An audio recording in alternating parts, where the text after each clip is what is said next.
The Angels of Calth are a Codex-compliant successor chapter of the Ultramarines created during the Second Founding, but lost in the warp from the end of the Scouring to the fall of Cadia. They are characterized by a secretive nature and an unparalleled level of ruthlessness when facing the forces of chaos. When the Codex Astartes was first implemented, Captain Cassian Donato, who lost everything about his pre-Astartes life when that world was ravaged by the Word-Bearers and World-Eaters, was given permission to form his own chapter.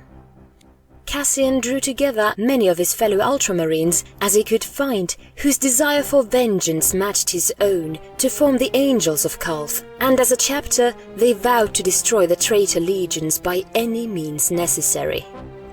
From that moment on, they fought at the forefront of the Scouring whenever possible and showed a willingness to do absolutely anything, make any sacrifice, and resort to any underhanded tactic if it would result in the death of even a single heretic Astartes. Only the presence of Rabute Gilliman stayed their hand, and when Fulgrim's blade took him out of the picture, what little restraint they had was utterly lost. They even followed the traitors into the Eye of Terror itself, unwilling to let them rot in their self-imposed exile.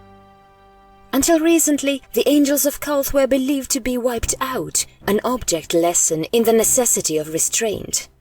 Little is known about the specifics of their actions within the Eye, though it is known that they utilized a region known as the Radiant Worlds, where the Astronomicon cuts through the Eye of Terror as a means to avoid corruption while conducting hit-and-run attacks against the traitors during the period known as the Legion Wars.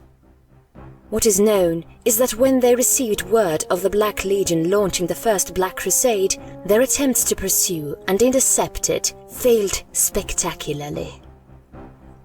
The Angels of Calth were utterly decimated by the raging tides of the warp, and all but one of their ships was damaged beyond repair.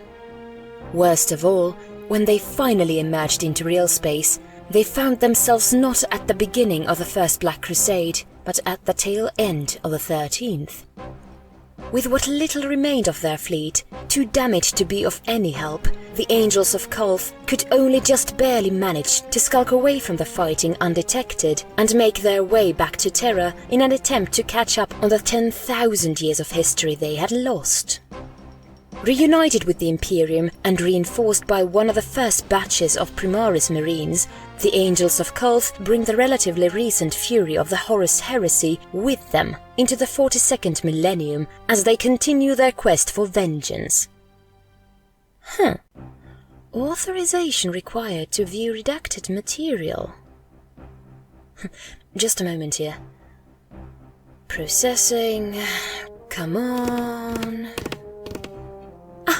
Ordo Theoreticus authorization granted. Excellent. The Angels of Calth are under the mistaken belief that they have managed to hide their primary deviation from the Codex Astartes from the rest of the Imperium, though in truth the Inquisition merely allows their practices to continue due to the efficiency of their results. While on the surface the Angels of Calth appear to be a Codex-compliant chapter, altering only recently to include the 11th Company, specifically of Primaris Space Marines, they in fact have 12 companies. Their 12th Company, referred to as the Dark Company, is made up of Marines who their chaplains have deemed willing to set aside any form of morality in order to eradicate the forces of chaos. Those inducted into the Dark Company are forced to fake their deaths in battle, and are entered as killed in action in the official rolls and archives of the chapter. In truth, the Dark Company is deployed in secret whenever conventional methods of warfare are insufficient to destroy a chaotic target or force.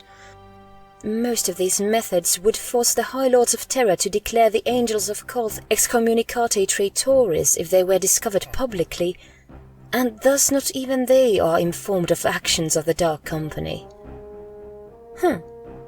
Such methods include, but are not limited to, the use of the now-retired destroyer squads, who specialized in the use of now-restricted weapons of mass destruction back in the days of the Great Crusade and Horus Heresy. using a crude reproduction of the butcher's nails as a form of punishment to turn those who hesitate to engage in their ruthless tactics into berserkers, similar to those used by the World Eaters. Turning volunteers into demon hosts, allowing them to fight in a manner similar to the possessed of the heretic Astartes?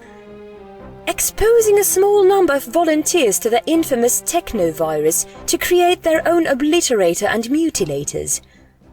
Utilizing summoned demons as cannon fodder or distraction forces? Claiming and using heretical technology such as the stolen demon weapons, captured demon engines and the sonic weaponry typically wielded by the Noise Marines? Fair enough. Oh dear.